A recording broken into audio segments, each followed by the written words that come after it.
అంటారు సమస్యను పరిష్కరించడానికి గారికి మీకు అట్లాగే అన్నాన్ని గారు నమస్తే సార్. కళ కోసం కాదు ప్రజల కదా ఒకనాడు సినిమాలు రాజకీయ సమస్యల మీద పనిచేస్తూ ప్రజలు చైతన్యవంతం చేశారు, సామాజిక చైతన్యవంతం చేశారు. అంటే ప్రబోధాత్మక సినిమా కాకుండా సాంఘిక సినిమాగా దానిలో కొన్ని ప్రభుత్వ గీతాలు పెట్టేవాళ్ళు ప్రజలు చైతన్యవంతం చేశారు. ఇవాళ కేవలం కమర్షియలైజ్ అయింది సినిమా రంగం అంతా 90% కమర్షియలైజ్ అయింది.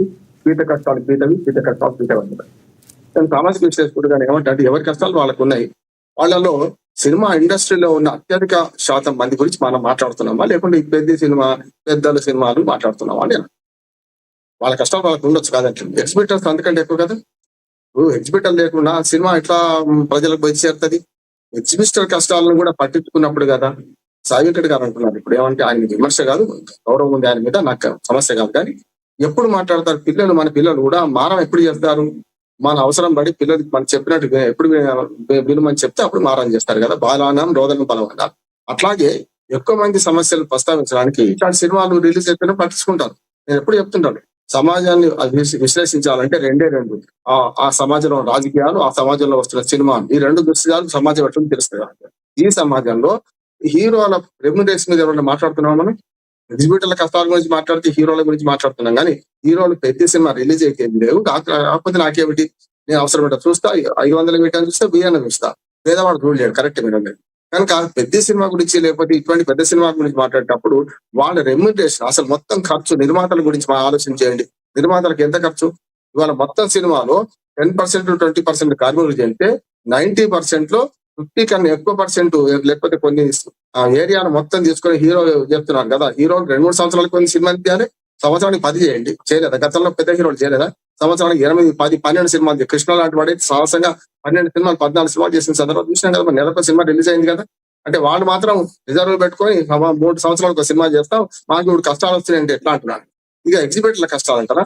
మీరు అనేది కరెక్ట్. ఇది మనకు వెంకటకృష్ణ గారు అనేది ఏంటంటే లీజు తీసుకుంటారు, అందరు ఎవరు నడపడలేదు. కరెక్ట్. ఈ మధ్యన వాళ్ళు ప్రకటన చేశారు, ఏది లీజుదారులు కానీ లేకపోతే థియేటర్, సింగిల్ థియేటర్ అయితే మాకు కానీ ఏమనంటే గోడౌన్లకు ఇచ్చుకుంటే అంతకంటే బాగా వస్తాయి, ఇచ్చుకోమంటున్నాను నేను. ఏమి నష్టం లేదు. ఆహాలో చూద్దాం, లేకుంటే ఓటీటీలో చూద్దాం. ప్రజలకు నష్టం ఏమైంది? ప్రజలు ఏం చేయాలి? సినిమా థియేటర్కి పోయి చూసే క్రమంలో మెల్లమెల్లగా సింగిల్ థియేటర్స్ బంద్ అవుతాయి అంటున్నాడు. ఇప్పటికే బంద్ అయితే అంటున్నాడు. ఎక్కడ చూస్తున్నారు? పెద్ద పెద్ద మల్టీప్లెక్స్లలో బ్రహ్మాండంగా మీరు తీసిన మాయా మచ్చిన సినిమా తీస్తే మీరు పెద్ద పెద్ద టెక్నాలజీని బట్టి అక్కడ చూస్తారు. ఎవడైనా సినిమా థియేటర్కి పోయి సినిమా చూడాల్సిన అగత్యం కూడా ప్రజలు లేదంటున్నాను నేను.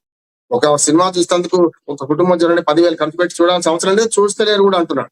ఓటీటీలు వచ్చిన తర్వాత మొత్తం పోయింది. సినిమా పరిశ్రమలో 3 సంస్కరణలు కావాలి. ఆ మధ్య నా సినిమా కార్మికులు సమ్మె చేస్తే రేవంత్ రెడ్డి గారు పెద్ద ఎత్తున ఎలక్షన్ల ముందు, జూబ్లీ ఎలక్షన్ల ముందు ఏం హామీ ఇచ్చిండు? మీరు రేట్లు పెంచితే ఆ రేట్లలో 20% అన్న కార్మికులకి ఎవరైనా మాట్లాడుతున్నామా మనం? దాని గురించి మాట్లాడడం కదా మనం. ఎందుకు మాట్లాడొద్దు? ఇవాళ పెద్ద సినిమా కష్టం వచ్చిందా? మెగా ఫ్యామిలీ ఏమైతే నాకేంటి, ఏం జరిగితే నాకేంటి? సామాన్య ప్రేక్షకుడు కూడా సినిమాను ఆనందిస్తా. ఈ సినిమా అనేది వినోదం ప్రకారం పోతా, నా ఇష్టం చూస్తా, లేకపోతే లేదు. ప్రేక్షకులను బలవంతంగా ఇచ్చి కట్టిపడేసి రాలేదు కదా ఎవరైనా. ఎగ్జిబిటర్స్ కూడా సినిమా బాగుంటే చూస్తాం, సినిమా బాగలేదు చూడం. ఒకనాడు శంకరాభరణం సినిమా కోసం నేను 5 రోజులు లైన్లో నిలబడ్డాను. చివరికి ఓ షో అయిపోక ముందే ఒక లైన్ కట్ కాగానే మళ్ళీ నిలబడి దొరికింది.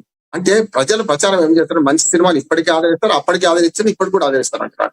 మంచి సినిమాలు తీయండి, ప్రజలు తీసుకొచ్చుకోండి, థియేటర్లు నడిచినట్టు చేయండి. కానీ మీరు తీసే సినిమాలో హింస, రకరకాలుగా మొత్తం అంతా రక్తపాతం చూపించుకుంటూ ఇవాళ సినిమా చూస్తలేరంటే ఎవడు బాధ్యులు అంటున్నాడు? సినిమా పరిశ్రమ బాధ్యత లేదా? రెండు అంటారు. నారాయణ రావు వెనకడు ఒక మాట అన్నారు. ఆయన ఏమన్నంటే వాళ్ళు చూస్తున్నారు కానీ మేము తీస్తున్నాం. రైట్, మీరు తీస్తున్నారంటే మేము చూస్తున్నాం ప్రజలు అన్నారు అనుకోండి, ఏమవుతుంది? అందుకని ఈ వివాదాన్ని మనం సినిమా కార్మికుల సంగతి ఏంది, సినిమా పరిశ్రమలో ఇండస్ట్రీలో చాలా మంది వేలాది మంది ఉన్నాం, అసలు లైట్ బాయ్ నుంచి మొదలుకొని వాళ్ళ సంగతి ఏంది మాట్లాడుకుందాం అంటున్నాను. ఇప్పుడు తాజ్మహల్ నిర్మాణానికి రాళ్ళెత్తిన కూలీలు ఎవరని శ్రీశ్రీ గారు అన్నారు. ఇవాళ నేను సినిమా ఇండస్ట్రీలలో కొందరు పెద్దలు మాత్రమే మొత్తం సినిమా ఇండస్ట్రీని స్వాధీనం చేసుకొని ఆ నలుగురిలో నేను లేనని చిరంజీవి గారు కూడా ఒప్పుకున్నారు. నేను లేనంటున్నాడు. మరి ఇవాళ ఈ మన దిల్ రాజు ఉన్నారా, ఇంకెవరు ఉన్నారు? నేను చెప్పానంటే సినిమా పరిస్థితులు అందరూ వీళ్ళందరూ గుర్తు విప్పగలుగుతాను. సమస్య కాదు ఇక్కడ. వీళ్ళ కష్టం వచ్చినప్పుడు అంటే ఎందుకు వాళ్ళు సమ్మె చేస్తున్నారు? ఇప్పుడు ఎందుకు వాళ్ళు థియేటర్లు నడపలేరు? పెద్ద సినిమా వచ్చినప్పుడు అయితే కనీసం వింటర్ అనే బాధ కదా. పెద్దలకు విన్నవించుకుందాం అంటే కనీసం అలగాలి కదా అంటున్నాను. ఆ పని చేస్తున్నారు. దాన్ని ఎట్లా అర్థం చేసుకోవాలి? సినిమా ఎగ్జిబిటర్ల సమస్యలు ఏమిటి? ఒక పెట్టండి సంఘాలు వీటన్నిటికి కూడా ఇవాళ మా అసోసియేషన్ ఉంటుంది, అది నడుస్తుందా? సినిమాలో హైప్ క్రియేట్ చేసి ఏదైనా ఒక పెద్ద వివాదం వస్తే మాట్లాడతారు కానీ ఇటువంటి సమస్యలు వచ్చినప్పుడు పిలిచాల్సింది ఎవరు? ఇటు ప్రభుత్వము, అటు సినిమా పరిశ్రమ అంటున్నారు. సినిమా పరిశ్రమ మిగతా దానికి తేడా వినోదంగా మాత్రమే కాదు, సినిమా పరిశ్రమలో చాలా మంది కార్మికులు పునాదిపోతున్నారు. అందులో పోయినోడు సెలవులాగా మాడిపోతున్నారు. హీరో కోసం, హీరోయిన్ కోసం వచ్చినప్పుడు చాలా కష్టాలు పడుతున్నారు. చివరికి నిలదొక్కుని వచ్చిన తర్వాత వాళ్ళు మాత్రమే సినిమా పరిశ్రమ మొత్తం స్వాధీనం చేసుకుంటాం, మేమే దాన్ని నడుపుతామంటే కష్టం అంట. అందుకని అందరు తిలాపాపం తలాపిడికడి. ఇందులో నా ఉద్దేశం ఏంటంటే, ఈ పెద్ద సినిమా అప్పుడు ఎందుకు రావాలంటే వస్తుంది, తప్పనిసరి వస్తుంది. దాన్ని ఫేస్ చేయాల్సిన బాధ్యత సినిమా పరిశ్రమది, పెద్దలది. అందరు కలిసి ఏం చేయాలి? ఎగ్జిబిటర్, సింగిల్ థియేటర్ ఎగ్జిబిటర్ల కష్టాలు ఒకసారి ఆలోచన చేయండి. వాళ్ళు ఏమంటున్నారో తెలుసుకోండి. గోడౌన్కి ఇస్తే ఇంతకంటే మాకు డబ్బులు వస్తాయి అంటున్నారు. నిజంగా ఎవరు రప్పియాలి? రప్పియకపోతే, నడవకపోతే మన సినిమా ఎగ్జిబిటర్ ఎందుకు నష్టపోవాలి? ఎగ్జిబిటర్ వాడు దాన్ని సీట్లు అనేక సౌకర్యాలు కల్పించి ప్రభుత్వానికి లంచాలు ఇచ్చి సినిమాలో మన సింగిల్ థియేటర్ లో చాలా సౌకర్యాలు కల్పించాల్సి వస్తుంది. అదే కనుక మనకు ఇట్లాంటివి ఏదైతే మనకు మల్టీప్లెక్స్ ఉన్నాయి అనుకోండి, సౌకర్యాలు కామన్ గా ఉంటాయి, అన్ని కలిపి చేసుకోవచ్చు. అందుకనే ఒకనాడు 3,000 మంది పట్టే థియేటర్లు 2,000 మంది పెద్ద థియేటర్లు కట్టే కాలం పోయింది. ఇప్పుడు కేవలం సినిమాలకు 100-50 మంది వచ్చి ఎక్కువ. నేను బెంగళూరులో ఉంటాను, బెంగళూరులో చూస్తున్నాం, 50 మంది కూడా నింటలేదు మనకు మంచి పెద్ద పెద్ద థియేటర్లో. ఏం చేసుకోవాలి? వాడు కరెంటు ఖర్చులు వెళ్తున్నాయి. ఏం చేయాలి వాళ్ళు? మరి సినిమా నడపాలా? మీ నష్టాలు భరించి మీరేమో ₹1,00,00,000 రెమ్యూనరేషన్ తీసుకొని హీరోలుగా నటిస్తారు, వీడేమో నష్టపోవాలంటున్నాను. ఖచ్చితంగా రెండు పక్కలా ఉండాలి. ఇద్దరు ఆలోచన చేయండి. ఎవరి కష్టాలు వాళ్ళకు ఉన్నాయి, కానీ ఆ కష్టాలను సమిష్టిగా పంచుకోండి, సమిష్టిగా చేసుకోండి. అనవసరంగా హైప్ క్రియేట్ చేసి పెద్ద హీరోలు, చిన్న హీరోలు అందరూ కలిసి ఏం చేస్తున్నారంటే చిన్న హీరోల సినిమా నాశనం చేస్తున్నారు. అందుకని ఇప్పుడు మంచి సినిమాలు ఓటీటీలో రిలీజ్ అయిన బ్రహ్మాండంగా నడుస్తున్నాయి, ప్రజలు ఆదరిస్తున్నారు. ఎవరు మంచి పేరు 100 సినిమాలు చెప్తాను ఇప్పుడు ఆ ఓటీటీలో నడిచే సినిమాలు చూసుకుంటాం. ప్రజల ప్రేక్షకుల అభిరుచిని పెంచే విధంగా ఉండాలి. మీరు సినిమా తీసేది ప్రేక్షకుల అభిరుచిని కించపరిచే అద్వారంగా నాశనం చేసేదిగా ఉండాలా? ఇప్పుడు సినిమాలు అట్లాగే వస్తున్నాయి. నేను పాతకాలం మనిషిని కాదు, సినిమా చూస్తున్నాను. సినిమా చూడని వాడు మాట్లాడి వేరు. సినిమా చూస్తుంటాను, ఏది మంచి ఏది చెడ్డ ప్రేక్షకులు నిమిషాలు తీర్చేస్తారు.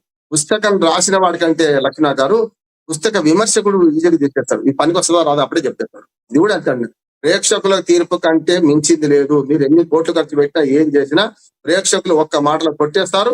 మంచి సినిమా అయితే అద్భుతంగా ఆదరిస్తారు, సంవత్సరాలు నడుపుతారు. ఈ సంవత్సరాలు నడిచే సినిమాలు పోయినాయి, వెనకట్టా లేవు. ఒకనాడు ప్రేమనగర్ నడిచిన, ఒకనాడు సంవత్సరాలు నడిచే కాలం పోయింది. ఇప్పుడు రోజులు నడిస్తే ఎక్కువ. దయచేసి సినిమా హీరోలు మారండి. మీరు 2 ఏళ్లకు ఒక ఏడాదికి సినిమా తీసి కుటుంబాలు సొంతం చేసుకొని కొన్ని కుటుంబాలు సినిమాలను మొత్తం నడుపుతున్నారు మీరే. మరి మీరు నడుపుకుంటూ ఎగ్జిబిటర్ల ఏకమైతే మీరు ఎందుకు కాదంటున్నారు? ఎగ్జిబిటర్ల కంటే కింది స్థాయిలకు సినిమా కార్మికుల గురించి ఏం మాట్లాడుతున్నాం మనం? ఇంకా రేవంత్ రెడ్డి గారు ఎప్పుడైతే హామీ ఇచ్చారో ఇప్పటికి దాని మీద చర్చ జరిగిందా అన్నాం. జూబ్లీహిల్స్ ఎలక్షన్లు అయిపోయినాయి, కథందుకు అనుబంధం అయిపోయింది. సినిమా కార్మికుల గురించి మళ్ళా లైట్ మోయాల్సిందే, ఇంకో పని చేయాల్సిందే. సినిమా నిర్మాణంలో రాష్ట్ర కష్టాలు పడి వచ్చిన నిర్మాతలు ప్రతి దానికి నష్టపోవాల్సిందే. నిర్మాతలను కాల్చుకు తింటున్నారు ఈ హీరోలు అందరు కలిసి అంటున్నట్టు. నిర్మాతలు ఏం తక్కువైందే, నిర్మాతలు కూడా కొందరు మొనోపల్లి చేస్తుండొచ్చు, కానీ వెనకటి నిర్మాతకి ఎంత విలువ ఉంటే ఇవాళ నిర్మాత కరివేపాకు లాగా పనికిరాని వాడే తయారవుతున్నాడు. డబ్బులు పెట్టాలి, ఈ హీరోలు చెప్పినట్టు వినాలి. ఎందుకు వినాలి? నష్టమేముంది? కొత్త హీరోలు ప్రోత్సహించారు. నిర్మాతలు తప్పు కూడా ఉంది. నా లక్ష్మణ గారు, నిర్మాతలు కూడా చాలా మంది సినిమా రంగంలోకి వస్తాను హీరోలు వస్తున్నారు కదా, హీరోయిన్లు వస్తున్నాయి కదా, వాళ్ళు ప్రోత్సహించండి. తక్కువ రెమ్యునరేషన్, అసలు రెమ్యునరేషన్ ఇవ్వకుండా చేస్తాం తయారున్నారు. వీళ్ళే ఎందుకు కావాలంటే బుద్ధ జంబుకాలు ఇంకా 57 సినిమా ఇండస్ట్రీలు ఇంకా హీరోలుగా ఉండాలి. నిన్న మొన్న వచ్చి బాగా ఫేమస్ అయినోడు ఇంకా హీరోలుగా ఉండాలి. కొత్త వాడిని అయితే రానియరు. ఇప్పుడే ఇది జరుగుతుంది. కొత్త వాడిని రానియకపోతే ఉన్న వాళ్ళ డిమాండ్ సప్లై తేడా వస్తుంది. వీళ్ళే మీకు ₹1,00,00,000 అడుగుతారు, ఏరియా హక్కులు అడుగుతారు, మిమ్మల్ని పునారంటే చేస్తారు. నిర్మాతలు మారాలి, అభిరుచి మారాలి, అట్లాగే మన హీరోల డాబు దర్పం మారాలి.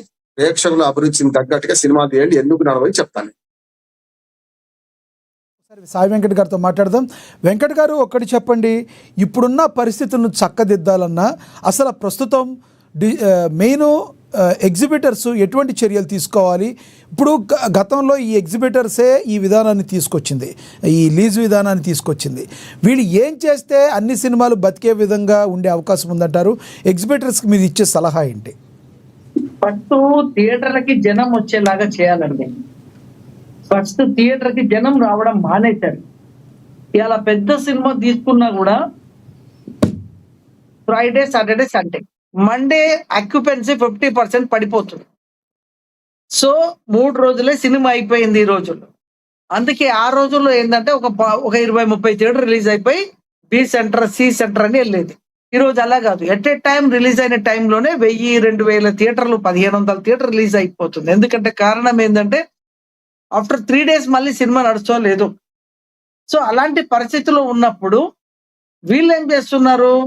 సో థియేటర్కి జనం వచ్చేలాగా రాకుండా ఇవి రేట్లు పెంచేశారు. గవర్నమెంట్ కూడా ఏం చేస్తుంది? ఏ పెద్ద సినిమా వచ్చినప్పుడు రేట్లు పెంచుకోమని వాళ్ళకి జీవో ఇస్తుంది. వీళ్ళు ఏం చేస్తున్నారు? పెంచుతున్నారు. కానీ ఆడియన్కి ఏమైపోయింది? ఫిక్స్ అయిపోయింది. ఒక్కసారి 200 రూపాయలు టికెట్ పెట్టి కొని వెళ్ళిన తర్వాత చిన్న సినిమాకి కూడా ఎందుకు రావడం లేదు అంటే ఇది 200 రూపాయల టికెట్ అని మైండ్ సెట్ అయిపోయింది అతను. అక్కడ పోతే ఇన్ని రేట్లని అంటే 1000 రూపాయలు పెట్టి నేను సినిమాకి పోయి చేయాల్సిందేంది? ఓటీటీలో వస్తుంది కదా సినిమా, నెక్స్ట్ వీకే ఓటీటీలో కనిపిస్తుంది. ఇప్పుడు నేను 1000 రూపాయలు ఖర్చు పెట్టి సినిమా థియేటర్ చూడాల్సిన అవసరం ఏంది అని ఉద్దేశం. సో మా ఉద్దేశం ఏంటంటే నేను అబ్జర్వ్ చేసింది గతంలో ఆ రోజుల్లోకి ఒక నెగిటివ్ లో మేము సినిమా షూటింగ్ చేసినప్పుడు చాలా తక్కువ థియేటర్ రిలీజ్ చేసే వాళ్ళము, జనాలు కూడా నిండుగా ఉండేది, హౌస్ఫుల్ అనే బోర్డులు కనిపించేది. ఈ రోజు పరిస్థితి వేరు, థియేటర్ రేట్లు పెరిగినాయి. సో ఫస్ట్ ఏంటంటే ఎగ్జిబిటర్ థియేటర్ రేట్లు తగ్గిస్తానని నిన్న ప్రెస్ లో చెప్పారు. గవర్నమెంట్ జీవో ఇచ్చినా మేము పెంచమని అదే మాట మీద ఉండి వాళ్ళు అలాగే పాప్కార్న్ కానీ అవి కూడా రేట్లు తగ్గించి ఆడియన్ని అలవాటు చేయండి.